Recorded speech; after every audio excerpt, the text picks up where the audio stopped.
జగన్మోహన్ రెడ్డి పాలనలో వైద్యులు లేక సిబ్బంది సరిపోక వసతులు లేమితో పసిపిల్లలు పొత్తిళ్లలోనే పిట్టల రాలిపోతున్న దుస్థితిని మనం చూసాం. చిన్నారుల కోసమే ప్రత్యేకంగా ఆసుపత్రులు నిర్మిస్తానని చెప్పి 5 ఏళ్ళైనా ఒక్క హాస్పిటల్ కూడా కట్టకపోవడాన్ని ఈ రకంగా చూడొచ్చు అంటారు. ఒకటండి, ఈరోజు పెద్దోళ్ళు అయితే ఏదైనా నొప్పి తగిలినా చెప్పుకుంటారు. అదేవిధంగా ఏమైనా దెబ్బ తగిలినా నాకు దెబ్బ తగిలింది, నాకు ఈ నొప్పి ఉంది, ఇక్కడ ఈ బాధ ఉంది అని చెప్పుకుంటారు. కానీ పేదవాళ్ళు, అదే చిన్న బిడ్డల పరిస్థితి ఎలా ఉంటుందంటే వాళ్ళకి పుట్టిన బిడ్డలకి ఏం తెలుస్తుందండి? అలాంటి బిడ్డలు ఈరోజు కనీసం వైద్య సదుపాయాలు లేక రాష్ట్రంలో ఎంతో మంది ప్రాణాలు కోల్పోతున్నారంటే ఎంత బాధగా ఉందంటే, ఈరోజు వయసులో 60 ఏళ్ళ వాళ్ళకి వీళ్ళకి ఏమైనా సమస్యలు వచ్చినా చెప్పుకోగలుగుతారు, కానీ చిన్నపిల్లలు చెప్పుకోలేరు కదండి. ఆ విధంగా రాష్ట్రంలో ఎంతో మంది మరణించారు.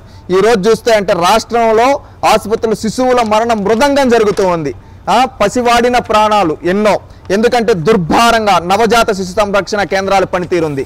ఒకప్పుడేమో నేను బాగా చూస్తా అని చెప్పాడు ఈ జగన్మోహన్ రెడ్డి, ఈరోజు కనీసం పట్టించుకోలేకపోతున్నాడు. అదేవిధంగా ముఖ్యంగా తిరుపతిలో రియా, అదేవిధంగా కర్నూలు, విజయవాడ ఆసుపత్రులు 20% వరకు పుట్టిన బిడ్డలు చనిపోతున్నారంటే ఈ చేతగాని ప్రభుత్వంలో ఏ వైద్య సదుపాయాలు ఉన్నాయి, వాళ్ళ సంరక్షణ ఎక్కడ ఉంది? అదేవిధంగా మినీ కేంద్రాల వైఫల్యంలో పెరుగుతున్న రిఫరల్ కేసులు, మృత్యుల సంఖ్య. ఎక్కడన్నా ఏమైనా మాట్లాడుతుంటే వైద్యుల్ని లేరు, సిబ్బంది లేరు, ఇంకేం చేస్తాం, చేతులు ఎత్తేస్తూ ఉన్నారు. ఆ విధంగా అయిపోయింది. తల్లిదండ్రులకు శాపంగా మారిన జగన్ నిర్లక్ష్యం. ఈ విధంగా ఎంతో మంది అండి ఈరోజు బిడ్డలు చనిపోయే విధంగా జరుగుతూ ఉంది. ఇక్కడ మనం చూసుకుంటే అక్కడ పుట్టిన వారు బయటకు వచ్చిన వారి కింద లెక్కేసుకుంటే ఒకటి విశాఖలో KGHలో 29 మంది పుడితే 12 మంది వచ్చారు. విజయవాడలో 25 మంది ఉంటే ఇక్కడ బయటకు వచ్చిన 17 మంది. ఈ విధంగా అండి. తెనాలి ఆసుపత్రుల్లో అయితే మాతా శిశు సంరక్షణ కేంద్రంలో SNCUలో 4 వైద్యుల పోస్టులు ఖాళీగా ఉన్నాయి. ఓపీలో పిల్లల్ని చూసే వైద్యులే దిక్కుగా మారారు.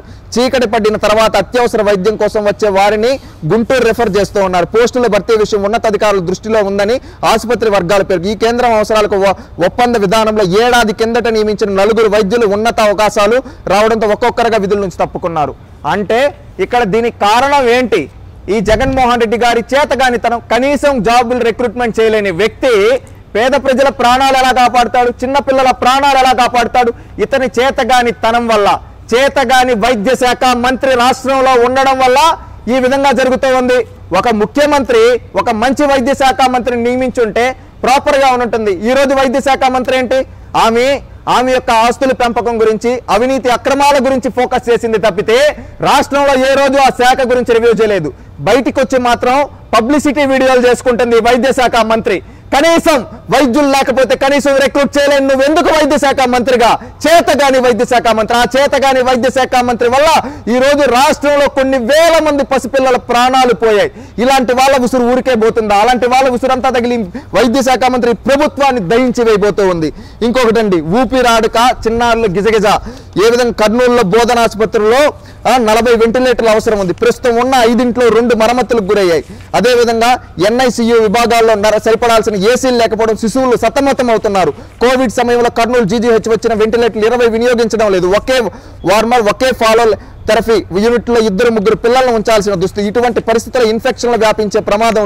అదనపు వెంటిలేటర్లు అవసరం ఉండడంతో SNCU2ను ఏర్పాటు చేసిన సౌకర్యాలు కల్పించకపోవడంతో ఇంకా వినియోగంలోకి రాలేదు. SNCUకి అనుబంధంగా 10 పడకలతో SNCU నియోనాటల్ ఇంటెన్సివ్ కేర్ యూనిట్ను 2 దశాబ్దాల కిందటే ప్రారంభించారు. ఆ తర్వాత మరో పడకలు అందుబాటులోకి తీసుకొచ్చినా మరింత విస్తరించాల్సింది.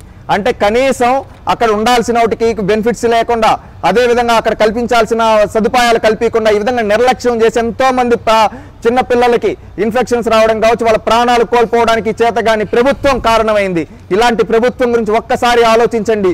ఈ విధంగా శిశువులను కోల్పోయిన ఎంతో మంది తల్లిదండ్రులారా, ఈ చేతగాని ప్రభుత్వం వల్ల మీ పిల్లల భవిష్యత్తు లేకుండా పోయింది. వాళ్ళు ఈరోజు మన దగ్గర లేకుండా పోయారు.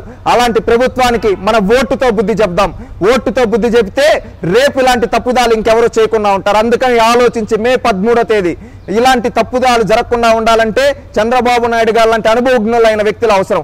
అందుకని రాష్ట్ర భవిష్యత్తు కోసం ఆలోచించి ఓటేయండి. ఇలాంటి నిర్లక్ష్య ప్రభుత్వాన్ని మనం ఏం చేద్దామంటే ఇంటికి పంపిద్దాం, వాళ్ళ జీవితాలని గాలికి వెళ్ళిపోయేలా చేద్దాం. అదేవిధంగా మన జీవితాలు బాగుపడే విధంగా చేసుకున్నాం. రండి, కదలే రండి, మే 13వ తేదీ రాష్ట్ర భవిష్యత్తు కోసం.